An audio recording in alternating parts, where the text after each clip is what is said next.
Muri yeZimbabwe vanhu vaya vatanga manje uyai munzwe nyaya iri panapa iyi mamiriro yakaita yandiri kusangana nayo pari kunzi zvoni Zanu PF dismisses MP calls for by-election as infighting continues.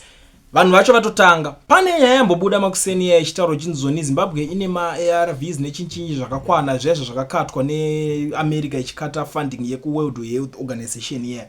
Ndatozvitaura ndikati ukanzwa nyaya dzakubuda ka ubauza kuti something fish is going on, pane zvinenge zvakuda kuitika, but these guys isusu takunyatsovaziva zvinhu zvavanenge vachida kuita. Ukanzwa pese panodedzerwa by-election pane pachida kushandiswa ma-millions chaiwo, imari inoshandiswa, unogona kuti zvangofanira kuti imari inenge ichitorwa ichikandwa mumoto, because these guys vakabvira kudhara vashanda vese vanhu vamwe chete. Unondoziva kuti MP ndewedu uyazodai akapa akazokanganisa apa uzodai nyaya yechiby-election chimwe chinoda kuitika nemaomero akaita zvinhu zvinezvi these guys vachitori ready kutospenda mari pazvinhu zvakadai. So nyaya iri kutenderera iri kunzi Zanu PF is preparing for a by-election in Gutu East following the explosion of MP Benjamin Ganyiwa, making another chapter in the ongoing internal power struggles within the ruling party. The party's officials have been making the rounds in the constituents, informing supporters of the Ganyiwa's explosion and upcoming recall from parliament. Parutofamba vanzi kune vanhu vatotanga kutofamba kuside ko kunana kugutu vachiudza vanhu kuti gadzirira anytime mukomana anogona kungorikolewa izvezvo kuparliament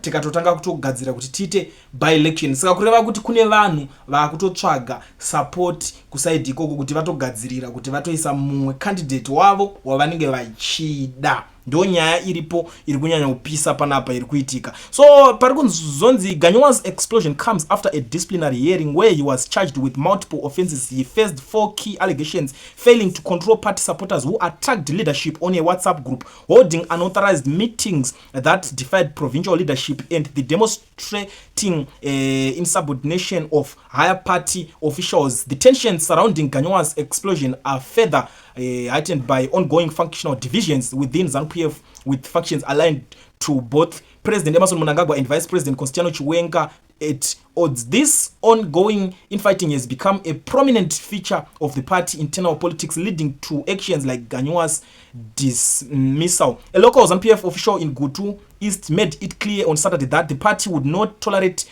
insubordination. If you don't respect the party leadership, you are gone. The official stated Ganyiwa is gone. We are preparing for a by-election here. I think futi kune imwe nyaya yakabuda ichitaurwa paipai makaona paitaurwa nana Louis Matutu vachitedzera kuti zvoni vakaungana nemakanselas vachiti isusu tinowirirana zveresolution yekuparty yedu yekuZanu PF. Saka zvatawirirana kuma-resolutions ikoko ndo zvatinozouya munhu wese takuita, kureva kuti hanzi munhu wese anosungirwa kuita zvinenge zvataurwa neresolution yeparty. Kana usingawirirane neresolution iyoyo kureva kuti iwewe wakupikisana neconstitution yeparty, kana wakupikisana neconstitution yeparty yavo zvoreva kuti wapadhuze kudzingwa basa, kana kuti kureva kuti watopikisana nemutemo wanobva ngokudzinga. Kana uri kansela wakungorikolewa, uri MP wakungorikolewa.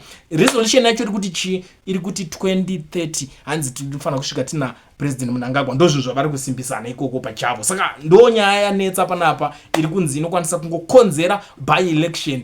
Muri yeZimbabwe zvinhu zviri kuitika ka akudyiwe rinopisa. Ka watona watodya rinopisa ka ronongo watodya ndiroro. Ndo zvinhu zviri kuitika. Handisi kuziva kuti nyaya iyi makaitarisawo imeme munoiona sei. Ngatisangane mucomment section mangu izvezvi mundiudzewo zvamuri kufunga. Kana kune vanenge vachida kusenda ari ma-audios ndichasiya number pa screen, ndo basa radzo mobva mangondikandira. Zviri zvamanje like this video mosara makateerera this audio iri kuteera, mundiudzewo zvamuri kufunga pane zviri kutaurwa. Ndine mashoko mashoma ndoda kuita highlight kumaZimbabweans isu pachedu.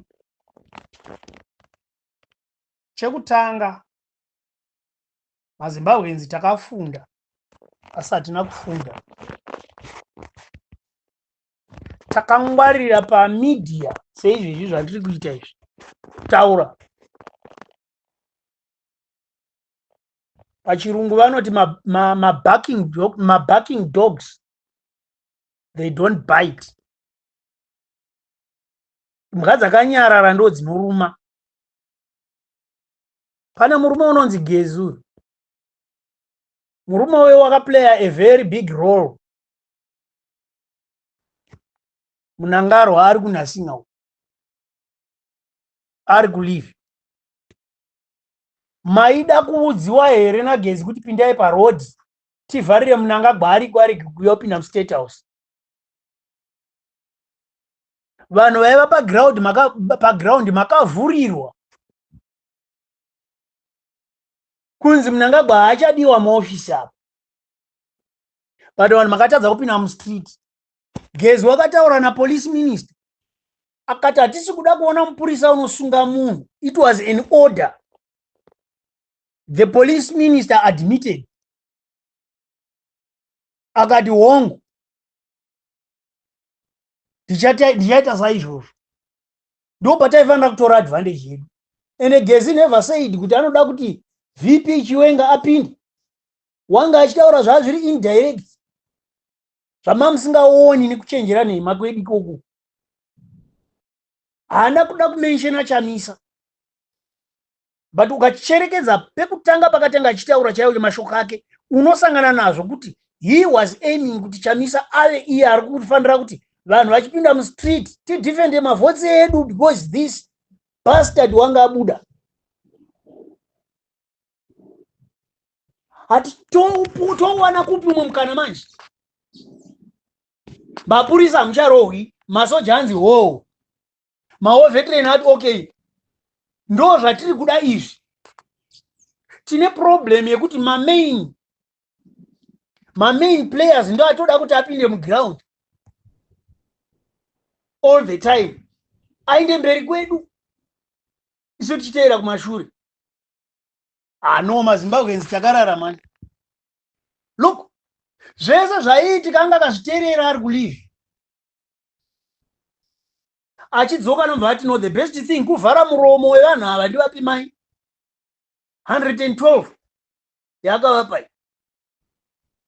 Tobvunza tichiti mawar veterans awo haana kumbopuwa mari here kumashure ma50,000 akapuwa. Ko iyi mari yaakuzopuwa iyi nyika iri mucrisis yezhara and all those sorts, vavhundukei apa? Vavharwa, vatosilenziwa because it's easy kusilenza vanhu vatatu pakusilenza vanhu million. Tarohwa, there is nothing, hapana zvatiri kwanisa kutozomboita futi. Aifanira ngoti achidzoka kuuya kuti tuturu asatombosvika achitodza kuti chakachaya muZimbabwe. He is not allowed. Taakutomunenera kuti ndii makambomusapota hakuti apinde. It doesn't work like that. Vanhu vanoenda vachichinja, vachikura brain.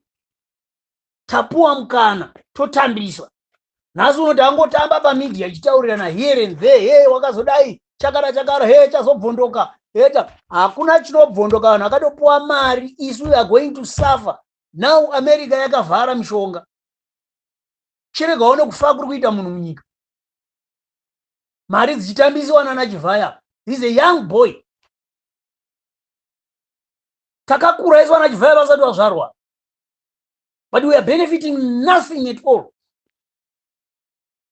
Minda yataka yana baba vedu vasina zera na Mnangagwa.